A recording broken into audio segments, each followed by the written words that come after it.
बूढ़ा होता जर्मनी भारत की ओर क्यों देख रहा है? जर्मन चांसलर 2 साल में 3 बार भारत क्यों आए? यूरोप का बॉस क्यों भारत के साथ रिश्ता चाहता है? जर्मन चांसलर भारत की यात्रा पर हैं। जर्मन चांसलर पिछले 2 साल में 3 बार भारत आ चुके हैं। आखिर जर्मनी क्यों भारत से इतना गहरा रिश्ता चाहता है? क्या जर्मनी को भारत की जरूरत है या फिर वो सिर्फ अपने फायदे के लिए भारत से रिश्ता बना रहा है? जर्मन चांसलर पूरे दल बल के साथ भारत आए हुए हैं और अपने प्रतिनिधि मंडल के साथ ऐसे समय में भारत से बातचीत कर रहे हैं जब पश्चिम के दूसरे मुल्कों से भारत के संबंधों में थोड़ी खटपट है। जर्मन चांसलर अपने विदेश मंत्री, रक्षा मंत्री और वित्त मंत्री के साथ भारत पहुंचे हैं, जो अब तक का सबसे बड़ा दल है जर्मनी का किसी दूसरे देश की यात्रा पर जाने वाला। आखिर जर्मनी को भारत से क्या चाहिए? यूरोप में जर्मनी की अर्थव्यवस्था सबसे बड़ी है। जर्मनी दुनिया की सबसे बड़ी तीसरी अर्थव्यवस्था, तो भारत चौथी बड़ी अर्थव्यवस्था है। लेकिन जर्मनी को अब पता है कि भारत की अर्थव्यवस्था तेजी से बढ़ रही है। ऐसे में जर्मनी अपनी अर्थव्यवस्था को बूस्ट करने के लिए किसी भी तरह से भारत के साथ गहरे संबंध बनाना चाहता है।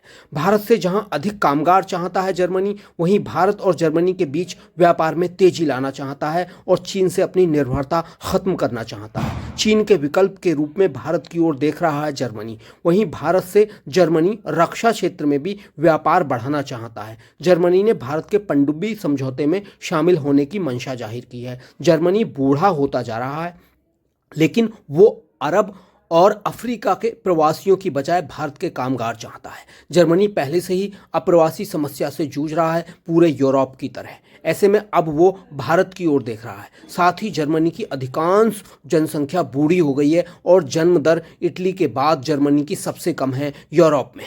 ऐसे में अगले 50 साल में जर्मनी की मूल जनसंख्या पर विलुप्त होने का खतरा मंडराने लगा है। जर्मनी में बढ़ती मुस्लिम घुसपैठ जर्मनी के अस्तित्व के लिए खतरा पैदा कर रही है। ऐसे में जर्मनी भारत के कामगार चाहता है जो मोटे पैसे पर काम कर सकें, परमिट के हिसाब से।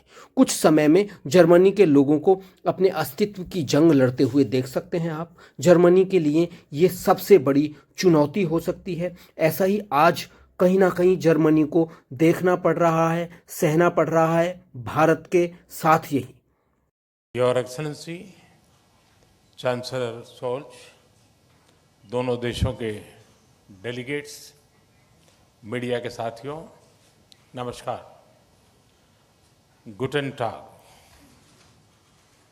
सबसे पहले मैं चांसलर सोल्ज और उनके डेलीगेशन का भारत में हार्दिक स्वागत करता हूं। मुझे खुशी है कि पिछले 2 वर्षों में हमें तीसरी बार भारत में आपका स्वागत करने का अवसर मिला है। भारत और जर्मनी की स्ट्रेटेजिक पार्टनरशिप की व्यापकता का अनुमान आप पिछले 2-3 दिन की गतिविधियों से लगा सकते हैं। आज सुबह हमें जर्मनी के एशिया पैसिफिक बिजनेस जगत की कॉन्फ्रेंस को संबोधित करने का अवसर मिला। मेरे तीसरे कार्यकाल की पहली आईजीसी मीटिंग अभी कुछ देर पहले संपन्न हुई है। अभी हम सीईओ फोरम की बैठक से आ रहे हैं। इसी समय जर्मन नौसेना की शिप गोवा में पोर्ट कॉल कर रही है और खेल जगत भी पीछे नहीं है। हमारी हॉकी टीमों के बीच फ्रेंडली मैच भी खेले जा रहे हैं। साथियों, चांसलर सोल्ज के नेतृत्व में हमारी भागीदारी को एक नया मोमेंटम और डायरेक्शन मिला है। जर्मनी की फोकस ऑन इंडिया स्ट्रैटेजी के लिए मैं चांसलर सोल्ज का अभिनंदन करता हूं। इसमें विश्व के 2 बड़े लोकतंत्रों के बीच पार्टनरशिप को कॉम्प्रिहेंसिव तरीके से मॉडर्नाइज और एलिवेट करने का ब्लूप्रिंट है।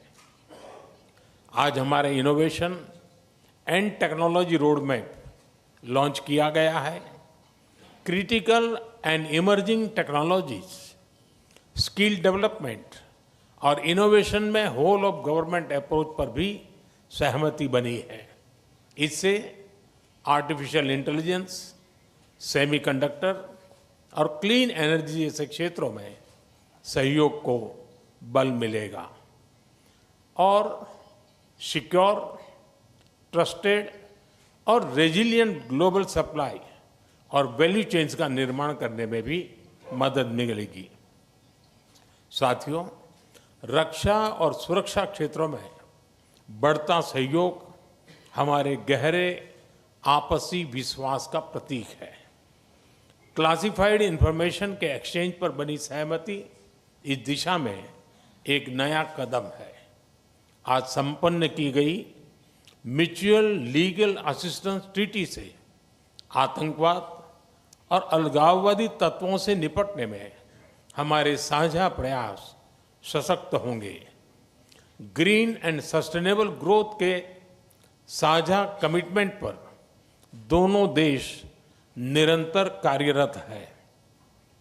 आज हमारी ग्रीन और सस्टेनेबल डेवलपमेंट पार्टनरशिप को आगे बढ़ाते हुए हमने ग्रीन अर्बन मोबिलिटी पार्टनरशिप के दूसरे चरण पर सहमति बनाई है और ग्रीन हाइड्रोजन रोड मैप भी लॉन्च किया है।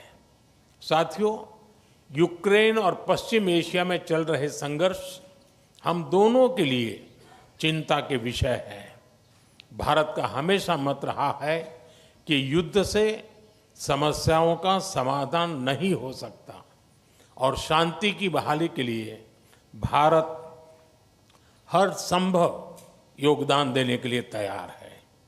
इंडो पैसिफिक क्षेत्र में अंतर्राष्ट्रीय कानूनों के तहत फ्रीडम ऑफ नेविगेशन और रूल ऑफ लॉ सुनिश्चित करने पर हम दोनों एकमत हैं। हम इस बात पर भी सहमत हैं कि 20वीं सदी में बनाए गए ग्लोबल फोरम 21वीं सदी की चुनौतियों से निपटने में सक्षम नहीं है। यूएन सिक्योरिटी काउंसिल सहित अन्य मल्टीलेटरल इंस्टीट्यूशंस में रिफॉर्म्स की आवश्यकता है। भारत और जर्मनी इस दिशा में सक्रिय रूप से सहयोग करते रहेंगे।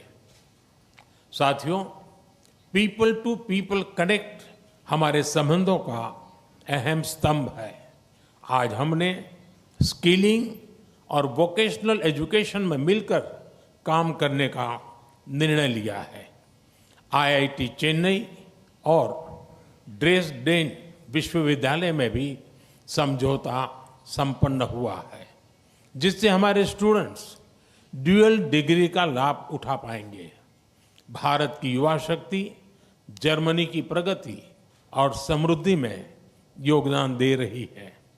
हम जर्मनी द्वारा भारत के लिए जारी की गई स्किल्ड लेबर स्ट्रेटजी का स्वागत करते हैं। मुझे विश्वास है कि हमारे युवा टैलेंट पूल को जर्मनी के विकास में योगदान देने के बेहतर अवसर मिलेंगे। भारतीय टैलेंट की कैपेसिटी और कैपेबिलिटी में इस विश्वास के लिए मैं चांसलर शोल्ज का अभिनंदन करता हूं। एक्सेलेंसी, आपकी भारत यात्रा से हमारी पार्टनरशिप को नई गति, ऊर्जा और उत्साह मिला है। मैं कह सकता हूं कि हमारी पार्टनरशिप में क्लैरिटी है और इसका भविष्य उज्जवल है। जर्मन भाषा में कहूं तो आलेस क्लार, आलेस गुड। बहुत बहुत धन्यवाद। दाके शॉन।